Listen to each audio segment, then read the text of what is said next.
கண்ணெதிரே தோன்றினாள். வாங்க, நீங்க தான் டிவோர்ஸ்க்கு அப்ளை பண்ணிருந்த கப்பல் சார்? ஆமா மேடம். கொடுங்க.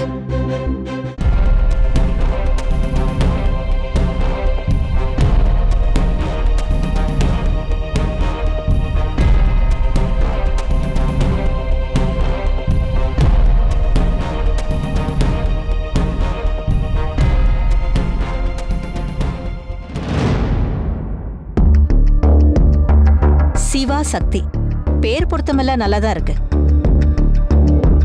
ஆனா உங்க வாழ்க்கையில தான் பொருத்தம் இல்லாம ஆயிடுச்சு. ஏன் நிக்கிறீங்க? உட்காருங்க. உட்கார்.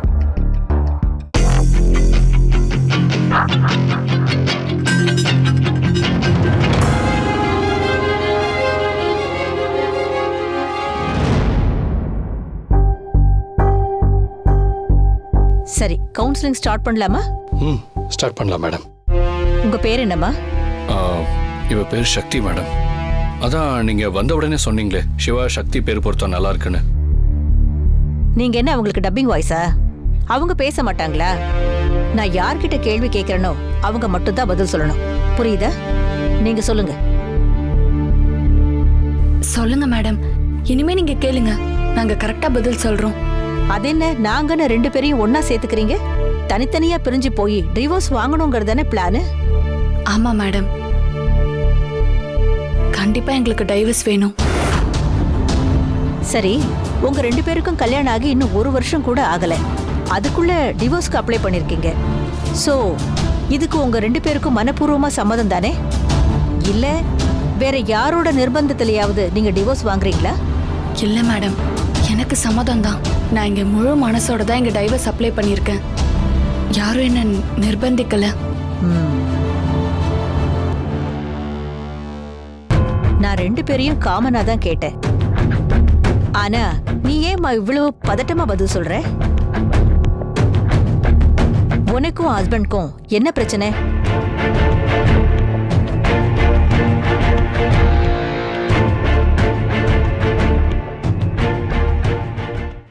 ஏன்பா, பார்த்தா படிச்ச பையன் மாதிரி இருக்கீங்க. ஆனா இந்த பொண்ணை பயங்கரமா டார்ச்சர் பண்ணீங்கன்னு சொல்லி கேள்விப்பட்டேன். ஐயோ மேடம், அப்படியெல்லாம் ஒண்ணும் இல்ல. அவர் என்ன ஒரு நாள் கூட டார்ச்சர் பண்ணதே கிடையாது. அது அவருக்கு வரவும் செய்யாது. உங்களுக்கு யாரோ தப்பா சொல்லிருக்காங்க. சரி, இப்ப நீ சொல்லுப்பா. உங்க வைஃப் உங்களை ரொம்ப டார்ச்சர் பண்ணுவாங்களா? இல்ல நீங்க எங்கேயாவது வெளியில போயிட்டு வரும்போதெல்லாம் உங்களை சந்தேகப்படுவாங்களா? சச்சா, அப்படிலாம் இல்லை மேடம். சக்தி ரொம்ப அமைதியான பொண்ணு. அவ ஒருபோதும் என்ன சந்தேகப்படவே மாட்டா.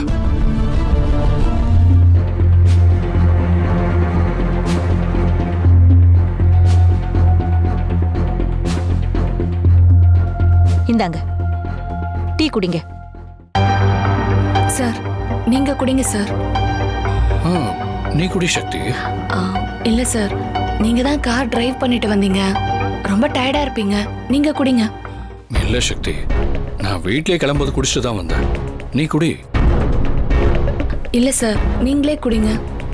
நீங்க என்ன பண்ணிட்டு இருக்கீங்க? இந்த டீயை வச்சு கேம் பிளே பண்ணிட்டு இருக்கீங்களா?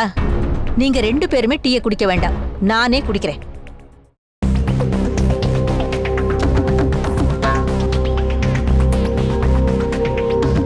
ஓகே, அடுத்த டெஸ்ட். இப்போ நீங்க உங்க ஹஸ்பண்ட விவாகரத்து பண்ண போறீங்க இல்லையா? அதுக்கு ஒரு கோவமும் ரீசனும் இருக்கணும். அதை எல்லாத்தையும் மனசுல வச்சுக்கிட்டு நீங்க அவர் வாய்க்கு வந்தபடி கண்டபடி திட்டுங்க. திட்டுங்க. மேடம், சிவா சார போய் நான் எப்படி மேடம் திட்டுறது? ஏமா, அவர் மேல கோவப்பட்டு தானே டைவர்ஸ்க்கு அப்ளை பண்ணிருக்கீங்க. அப்புறம் திட்டுறதுல என்ன இருக்கு? இல்ல மேடம், என்னால அப்படியெல்லாம் திட்ட முடியாது. சரி, திட்ட வேண்டாம். அட்லீஸ்ட் வாடா போடானாச்சும் சொல்லுங்க. வேண்டாம் மேடம், நான் அவரை சாருன்னு சொல்லிதான் பழக்கம். வாடா போடான்லாம் எனக்கு பேச வராது. இல்லம்மா, இது கோர்ட் ஆர்டர்மா. இத நீங்க சொன்னாதான் உங்களுக்கு டைவர்ஸ் கிடைக்கும். ஏன்டா இப்படி பண்ற? உனக்கு என்னதான் வேணும்? என்ன எதுக்காக டைவர்ஸ் பண்ற? சொல்லுடா. என்ன எதுக்கு விட்டுட்டு போற? உனக்கு என்ன பிரச்சனை? ஏன் அப்படி பாக்குற? பதில் சொல்லுடா, பதில் சொல்லுடா. இங்க பாருங்க, இப்போ நீங்க உங்க வைஃப டீ போட்டு கூப்பிடுங்க. ஓ, வேண்டாம் மேடம், என்னால முடியாது. ஏங்க, அவங்களுக்கு சொன்னதுதான் உங்களுக்கும். இது கோர்ட் ஆர்டர். நீங்க அவங்கள டீ போட்டு தான் கூப்பிடணும். நான் இது வரைக்கும் சக்தியை டீ போட்டு கூப்பிட்டதே இல்லை. அவங்கள எப்பவுமே நான் வா போன்னு தான் பேசுவேன்.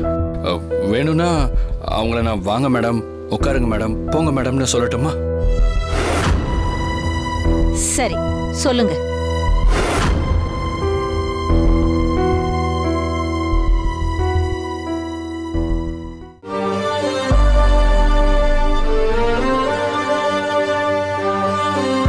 மேடம், நான் ஏதாவது தப்பு பண்ணியிருந்தா என்ன மன்னிச்சிருங்க மேடம்.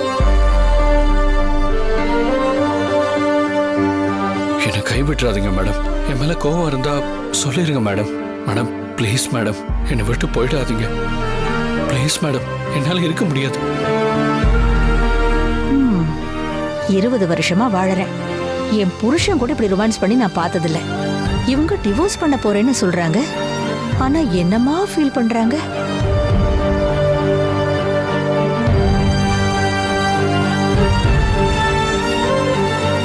இவங்களுக்கு மட்டும் டைவர்ஸ் வாங்கி கொடுத்தேன், ஒட்டுமொத்த பாவமும் என்னதான் சேரும்.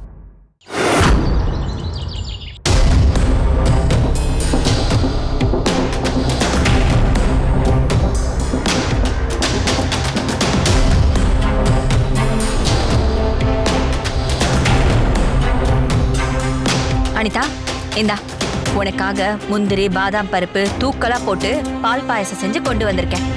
குடி. அத்தை, பாயாசமா? எதுக்கு சம்பந்தமே இல்லாம திடீர்னு பாயாசம் எல்லாம் குடுக்கறீங்க? எதுக்கு பாயசம் கொடுப்பாங்க? எல்லாம் சந்தோஷமான விஷயம்தான். இன்னையோட நம்மள பிடிச்சிருந்த தலைவலி, தரித்திரம், இம்சை எல்லாமே ஒழிய போகுது. அதனால நம்ம ஸ்வீட் எடுத்து கொண்டாட போறோம். ரொம்ப நாளா நம்மள பாடா படுத்திக்கிட்டு இருந்த ஒருத்திக்கு இன்னைக்கு பால் ஊத்த போறோம். அதுக்குதான் உனக்கு இந்த பால் பாயசம். அத்தை, இன்னைக்கு சிவா சக்தி டைவர்ஸ் கேஸுக்கு கவுன்சிலிங் போயிட்டு இருக்கு. அந்த கவுன்சிலிங்ல 2 பேர்கிட்டயும் என்ன கேள்வி கேட்க போறாங்களோ, அதுக்கு அவங்க 2 பேரும் என்ன பதில் சொல்ல போறாங்களோ, கடைசியில என்ன ரிசல்ட் வரப்போகுதுன்னு தெரியாம நானே பயந்துட்டு இருக்கேன். நீங்க என்னடானா பாயாசம் பால்கோவான்னு ஏதேதோ சொல்லிட்டு இருக்கீங்க. அனிதா, நீ பயப்படுற அளவுக்கெல்லாம் எதுவுமே நடக்க போறதில்ல. கண்டிப்பா அவங்களுக்கு டிவோர்ஸ் கிடைச்சிரும். என்ன மாதிரி கவுன்சிலிங் வேணாலும் நடக்கட்டும். ஆனா ஒரு கேரக்டர் சரியில்லைன்னு சொன்னா ஈஸியா டிவோர்ஸ் கிடைச்சிரும்னு நம்ம வீட்டுக்கு வந்த வக்கீல் மேனகா சொன்னதை கேட்டுட்டு தானே இருந்த. அதுக்கப்புறமும் நீ ஏன் பயந்துகிட்டே இருக்க? இப்ப நாம எடுத்திருக்கிற இந்த எவிடன்ஸ் சிவாவும் எதிர்பார்த்திருக்க மாட்டான், சக்தியும் எதிர்பார்த்திருக்க மாட்டான். ஏன் கோர்ட்லயே யாருமே எதிர்பார்த்திருக்க மாட்டாங்க. அந்த ஜட்ஜ் அம்மாவே இந்த ஆதாரத்தை பார்த்தாங்கன்னா கன்ஃபார்மா டிவோர்ஸ் கொடுத்துருவாங்க. என்னமோ அத்தை, எந்த சொதப்பலும் இல்லாம இந்த விஷயம் மட்டும் நடந்தா போதும். இனிமே நம்ம நினைச்சது எல்லாமே ஒவ்வொன்னா நடக்க ஆரம்பிச்சிடும். ஆனா எனக்கு என்ன பயம்னா, கடைசி நேரத்துல ஜட்ஜி வரல, வக்கீலுக்கு வைத்த வலி, வாய்தான் லீவுன்னு ஏதாவது நடந்துருமோன்னு அப்படியே ஒரு மாதிரி பயமா இருக்காத்த. ஏன்னா அவளை சுத்தி இருக்கிறவங்க எல்லாருமே அவளுக்கு சாதகமா இருக்காங்கன்னா சூழ்நிலை கூட அவளுக்கு சாதகமா வேலை செய்யும். அனிதா, ஏதோ நம்ம போடுற சில பிளான் ஃபிளாப் ஆகுது, உண்மைதான். அதுக்காக எல்லா டைமும் நம்ம பிளான் ஃபிளாப் ஆயிட்டே இருக்குமா என்ன? அதனால எல்லா நேரமும் அவளுக்கு நல்ல நேரமா அமைஞ்சிராது, நமக்கு கெட்ட நேரமாவும் இருந்துராது. இங்க பாரு, நீ பழைய விஷயத்தை எல்லாம் மறந்துட்டு முதல்ல இந்த பாயசத்தை குடி. நான் எவ்வளவு முயற்சி பண்ணாலும் என்னால முடியல அத்தை. என் மம்மி கொடுத்த இடத்துனாலதான் இவ இவ்வளவு நாளும் ஆடிட்டு இருக்கா. அவளோட அப்பா அதான் அந்த ரத்னம். அவனே அந்த பொண்ணு நினைக்கிறது இல்ல. ஆனா இவங்க என்னமோ தான் பொண்ணு மாதிரி அப்படியே தலையில அப்படியே தூக்கி வச்சு ஆடுறாங்க. இவளுக்கு மட்டும் சக்தி தான் உண்மையான வாரிசு, இவதான் ரத்னத்தோட பொண்ணுங்கிற உண்மை இவளுக்கு தெரிஞ்சா என்ன நடக்கும்? ம், என்னத்த நான் பேசிட்டே இருக்கேன், நீங்க பதில் சொல்லாம எதையும் நீங்க பாட்டுக்கு யோசிச்சுட்டே இருக்கீங்க. அது ஒண்ணு இல்ல அனிதா. நம்ம ரெக்கார்ட் பண்ணிருக்கிற இந்த ஆதாரத்தை ருத்ரா நம்ப மாட்டா, ஆனா கோர்ட்டை நம்புவாங்க. இந்த ஆதாரம் மட்டும் போதும், 2 பேரையும் வெட்டி விட்டுருவாங்க. ஆனா அதுக்கு முன்னாடி இன்னைக்கு கவுன்சிலிங் நடக்குது. அதுல என்ன நடக்க போகுதுன்னே தெரியலையே. இன்னைக்கு கவுன்சிலிங்ல என்ன வேணாலும் நடக்கட்டும். ஆனா அடுத்த வாய்தால நாம கொடுத்திருக்கிற ஆதாரத்தால சிவாவும் சக்தியும் 2 பேரும் பிரிய போறது உறுதி. அதனால இப்ப நீ சந்தோஷமா இந்த பாயாசத்தை சாப்பிடு. நீ சாப்பிடு, சக்தியோட கதை முடிஞ்சிரும்.